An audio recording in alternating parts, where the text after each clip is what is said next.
starting to feel silly about dealing with him in the first place. So I walked away from the cash register and pretended to check on how the steamed buns were coming along. I shifted my line of sight and spotted Kozue Morishita observing the goings-on from behind the confectionery shelf. It occurred to me that the only people in the shop were Kozue, this robber, and myself. Good thing there weren't any customers. "You expect me to believe you?" he asked, raising the steel pipe in a threatening manner. A Christmas decoration toppled down.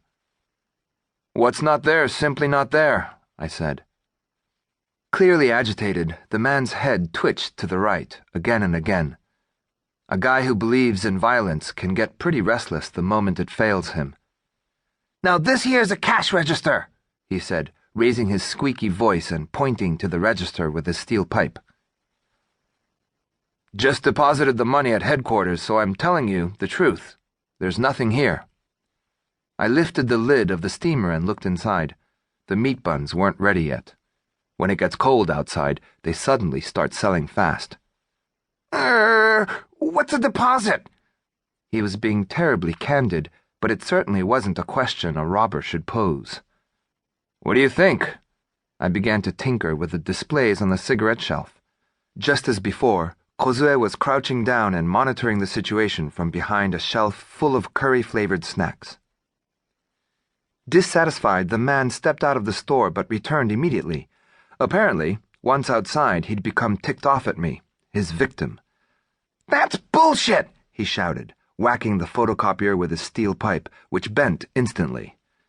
It was all very disappointing to watch. The pipe must have been made of aluminum and not steel. What a letdown.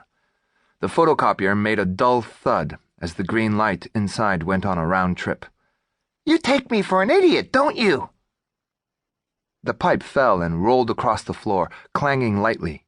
The guy then treated himself to the donation box containing small change, holding it like a greedy dog and shouting, "You'll be sorry!"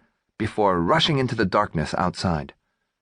And so departed the bandit, who had no qualms about throwing the world into confusion for the sake of some chump change. I sighed, pondering the futility of it all. Recent times have seen a rise in the number of such dopes.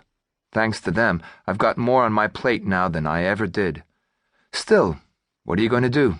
A job's a job, so I felt obligated to call the cops and report the incident. Kozue lowered the shutter of the store in a panic. I didn't want to close the store, but I suppose it couldn't be helped.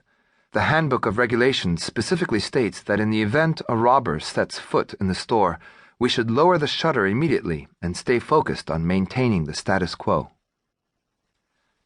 The peaceful atmosphere of the convenience store had been disturbed in an instant. That was a shame. I like it here. This convenience store is my sanctuary. There's a stillness here that's like the stillness you find in the snowy, bleak plains of Siberia. It's something that the man was incapable of understanding, but then again, he's probably incapable of understanding anything. He simply loses himself in mindless acts of violence, forever remaining clueless to the value of where he happens to be, and then one day, he just dies. What an insect.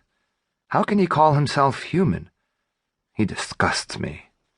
He disgusts me in the same way I get disgusted when I find a rusty grain beetle inside a rice box or see a moth dive into a candle flame. I closed my eyes to pull myself together, lest an insect took possession of my spirit. I recited a mantra in my mind and cleansed all extraneous, unpleasant vibes out of my system. When I opened my eyes again, Kozue Morishita stood before the counter. She was looking straight at me with large eyes. I had no choice but to reciprocate. "You're tough, aren't you, Chief?"